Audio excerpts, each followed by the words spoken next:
Hello बच्चों, let's read the question. The question says explain why resistance coils are usually double bound.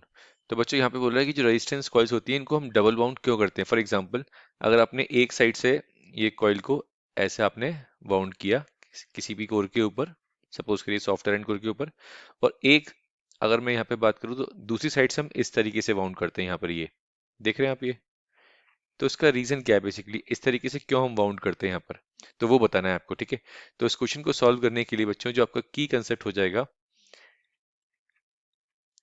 आपका जो की concept होगा आपको ये क्लियर होना चाहिए कि बेसिकली जो सेल्फ इंडक्टेंस है ओवरऑल वायर का, सेल्फ इंडक्टेंस का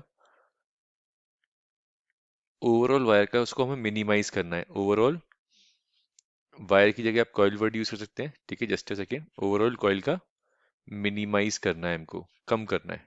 रीजन, हमें अपोजिशन कम करना है. जो करंट आप चेंज कर रहे हैं और वो अपोज जो है कॉइल उसको कम से कम करे, इसलिए हम ऐसा करते हैं. ठीक है, ओवरऑल कॉइल का जो सेल्फ इंडक्टेंस है बच्चों, यहाँ पे मैं लिख सकता हूँ मिनिमाइज सेल्फ इंडक्टेंस. मिनिमाइज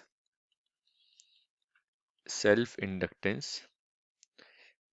ठीक है, मिनिमाइज सेल्फ इंडक्टेंस. अब इसका मैं प्रॉपर इसका एक्सप्लेनेशन भी दे देता हूँ. सपोज करो एल अफेक्टिव, जो नेट इंडक्टेंस का जो फॉर्मूला होता है एल अफेक्टिव का बच्चों, वो होता है हमारे पास L1 plus L2 minus 2M. और M होता है बच्चों म्यूचुअल इंडक्टेंस, जिसका फॉर्मूला होता है L1 और L2. मटेरियल सेम है. ठीक है, कॉइल एक ही है, तो उसकी वजह से आप लिख सकते हैं under root L into L L square. तो M किसके इक्वल आ गया, L के इक्वल आ गया. तो यहाँ से जब आप सॉल्व करेंगे बच्चों तो ये वैल्यू आ जाएगी L plus L minus 2L which is equals to 0. और यहाँ पे क्या देखने को मिल रहा है, हमें सेल्फ इंडक्टेंस का इफेक्ट 0 कर दिया. ठीक है, रीजन यहाँ पे आप लिख सकते हैं और क्लियर तरीके से, the resistance coil are double bound to avoid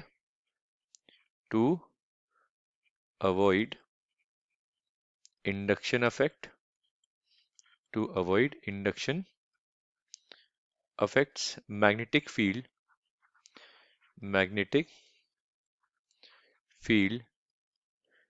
due to current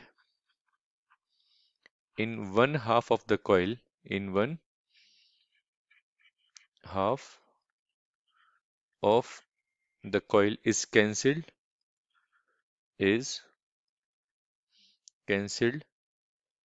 by magnetic field, is cancelled by magnetic field due to current in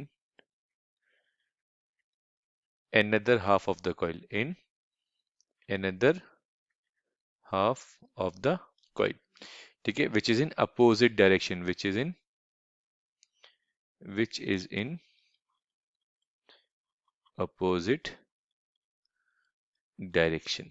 तो ये बेसिक रीजन आपको लिखना है. ठीक है, इसका सॉल्यूशन के अगर देखा जाए तो इसका रीजन भी बता दिया मैंने कि हमें एल इफेक्टिव किस तरीके से जीरो करना है. ठीक है, तो ये बेसिक फॉर्मूला याद रखना है आपको. जो मैंने रीजन बताया वो आप प्रॉपर लिखेंगे, आपको फुल मार्क्स मिलेंगे.